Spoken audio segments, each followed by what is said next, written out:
Thank you, Jim. And thanks to everybody for being here tonight.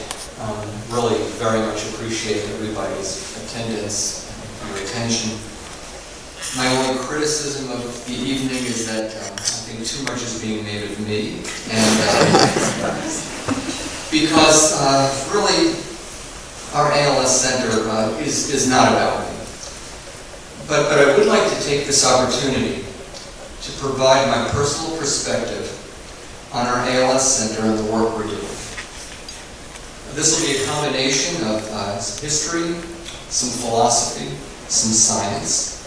I'll be as brief as I can, but I do hope to help you understand how we got to where we are, why I consider our work to be of importance to our patients and their caregivers and the greater ALS community, and what I see as the future for ALS care and research. So let me talk about the past first. The talk is called Past, Present, and Future. Let me start with the past. So when I came to the medical center in 1992, my charge at that time was to establish a program in neuromuscular diseases. Nothing specific was said about ALS. But among the patients I was asked to see were a number who did indeed have ALS, because that falls within the scope of neuromuscular diseases, and there wasn't anybody else at the medical center doing that at the time. It soon became apparent that the care these patients needed was far beyond anything the physician alone could provide. Coincidentally, at that time, as you've heard, the ALS Association Greater Philadelphia chapter was seeking a physician in the mid-state to help care for patients who lived in the area, but who were coming to their multidisciplinary clinic in Philadelphia or simply didn't have a multidisciplinary clinic to go to. And it was in this context that I was approached by Sue Walsh, and the clinic began in 1995. We received our certification from the ALS Association in 1998. And to best serve our patients and the ALS community, I believe that a robust research program was also a necessary arm. Once again, I became lucky, and Beth Stevens ultimately became our first research coordinator, came into the picture. It was really serendipity. Her husband was working in Dr. Jim Connor's lab. She was looking for a job. She had no experience in neurology. She had no experience in being a research coordinator. But she was bright, she was highly motivated, had a master's degree, and my philosophy at that time, which I still hold to, was to hire bright and motivated people. The technical content can always be learned. With Beth's help, and soon supported by generous donations from Mrs. Harriet Campbell, the wife of one of my ALS patients who had recently died at that time, we established our research program nearly 15 years ago. And that brings us to the present. So what I would like to do is provide some personal reflections. There is data to support the decisions we made in opening a multidisciplinary clinic. Our early intuitive feeling that multidisciplinary care was in the best interests of our patients has proven to be true. Multidisciplinary ALS clinics have shown to be associated with better quality of life. They've also been shown to be associated with prolonged survival. Here at Penn State Hershey, our clinical operations have grown, and Sue has gone through the number of people that we have on our team. And we care for over 200 persons now with ALS and their caregivers, and support them and their caregivers. In fact, we provide care for what I estimate to be more than a quarter of all people with ALS who live in the state of Pennsylvania. We see about 70 to 80 new patients with ALS a year. We have a research team with a research manager, Ann Morris, who couldn't be here tonight, and 3 research coordinators who are here. We fostered collaborations, we published papers, we presented research nationally and internationally with Dr. Jim Connor in basic science, with Dr. Jim Broach in genetics, Dr. Rosemary Robbins, who would be a name that many of you might not be familiar with, but who was responsible for orienting me to the whole concept of quality of life back in the mid-1990s. And with Stephanie Feldboys at Philadelphia College of Osteopathic Medicine, who's done much of the technical work associated with our quality of life publications. We've also collaborated with Dr. Claire Flaherty-Craig here at the Medical Center in cognitive and behavioral research, and of course with Andrew Geronimo and his prior mentor, Dr. Steve Schiff, in brain-computer interfaces. It's a long list, and I'm very proud to be a part of it. For many years, we've offered hope to our patients through clinical trials of promising new medications as well. Our research goals have been to advance the science of ALS while fostering research on how to best deliver our care and how to support our mission and how to support our patients. Our quality of life research has received attention nationally and internationally. Our instrument for caregiver assessment, which Sue and I and the team worked very hard to develop, has been disseminated quite widely. And I'm sorry if this sounds boastful, because it's not, as I said about me. But our research and our clinical teams have reinforced my view 1,000-fold that hiring bright and highly motivated people is the key to fulfilling our missions. They've all learned to be ALS experts. I'm so proud of what we've been able to accomplish as a team for our patients and for the larger community of those with ALS and those caring for them. And along the way, I've learned much, so I thought I'd give a few key lessons of what I've learned. Lesson 1, it's all about the patient. And that's from Ellen Phillips, who taught me that years ago. And I remember that every day I'm in clinic. If I have a long and stressful day, that thought puts it all in perspective. Our patients and their caregivers have far more stressful days than I do. Lesson 2, it takes a team. That's from Sue Walsh. As a physician, I bring a specific skill set, but quite frankly, those skills are just a small part of what our patients need. Lesson 3, taking care of people with ALS is not depressing. People are often surprised when I say this, but the patients and caregivers that we see truly are inspiring.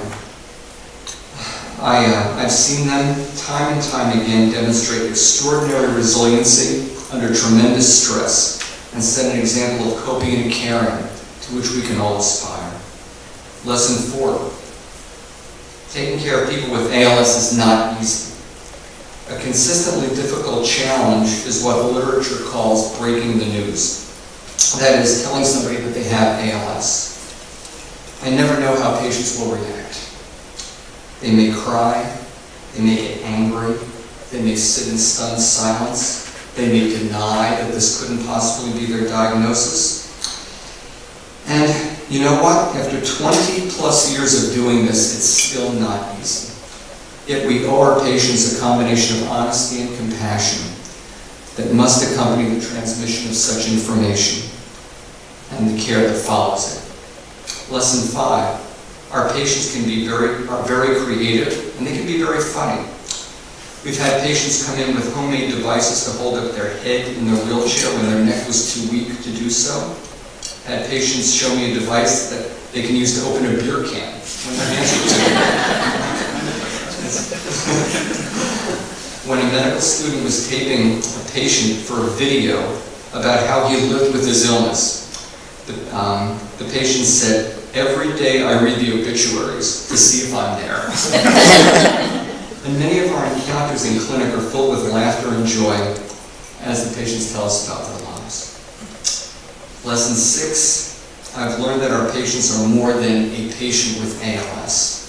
They were and still are a teacher, an engineer, a nurse, a machinist, a secretary, an accountant.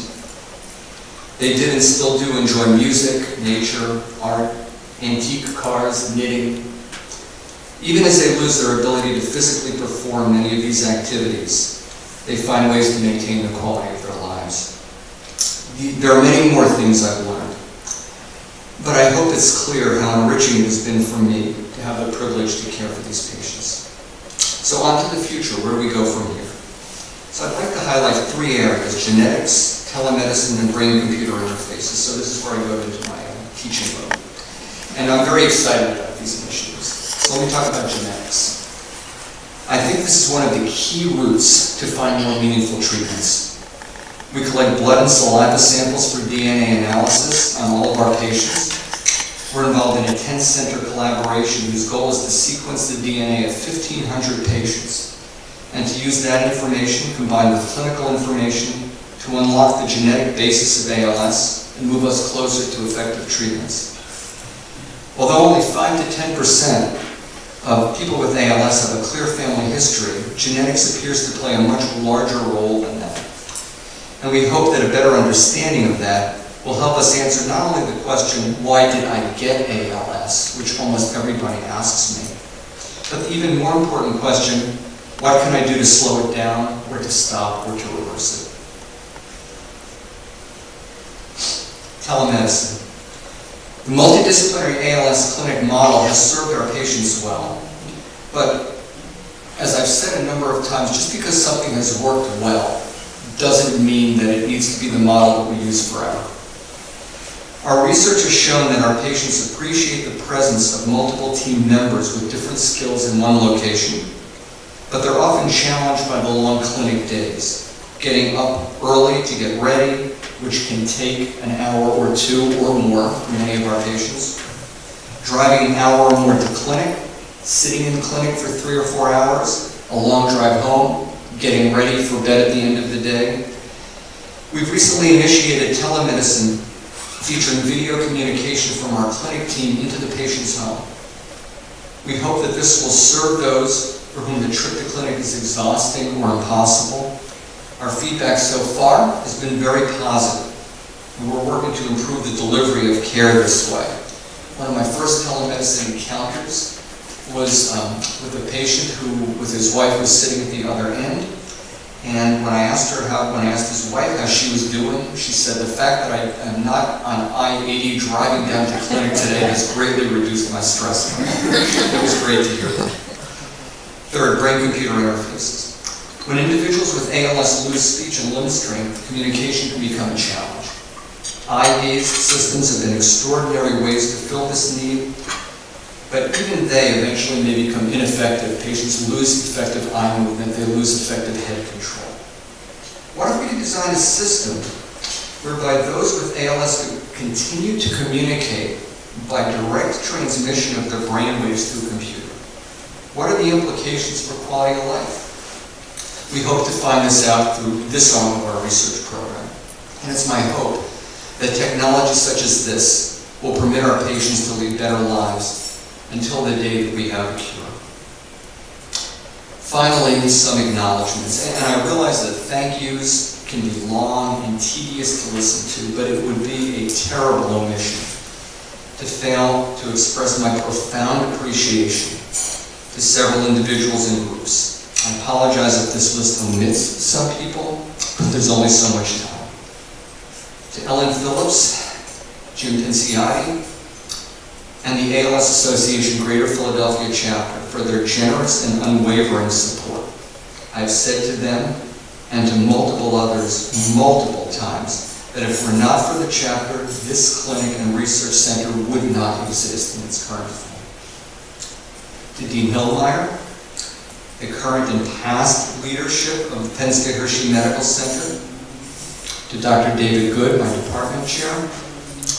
In an era in which medical centers are tightening the financial screws on their physicians and on programs such as ours that are expensive and labor-intensive, none of these leaders have ever placed any pressure on me to do anything other than provide the best care for our patients and to participate in the most promising research that I could identify. I'd like to thank the scientists and members of the research team, many of whom I've already named, who have contributed so much of their time and effort to search for better ways to treat our patients and facilitate best quality of life. I'd like to thank Dr. Devisha Raheja and the other members of the clinic team for their compassionate dedication to our patients and to their caregivers. I'd like to thank Mrs. Harriet Campbell, whose husband I cared for during his all-too-rapid course of ALS, for her support for our program for the past 13 years that I can only characterize as being transformational. To my partner of 20-plus years, Sue Walsh, it's hard to capsulize in a sentence or two the intensity of commitment she has displayed, manifested by her profound dedication to our patients and caregivers. Sue has been a tremendous friend and advisor whom I can always trust for guidance. Someone once said that if all your ideas are good ones, you don't have enough ideas. Well, I have plenty of ideas, and not all of them are good ones. Sue helps filter them, and that's for the good of our program. I'm very lucky to have had the support of my wife Nancy, my daughters Sarah and Amy. It takes a lot of tolerance to live with someone whose social skills are not particularly well developed. And it often is more comfortable just sitting in front of a computer or reading a book than interacting. I am absolutely certain that I could not have continued doing what I have been doing if I did not have such a caring and loving home environment. The one I grew up in was not at all like that, and I consider myself to be extremely lucky. Finally, but certainly not least, I'm grateful to our patients and their caregivers. They have taught me much about life. So thank all of you. It's been an honor to serve in this role for the past 20 plus years, and I look forward to continuing to do so.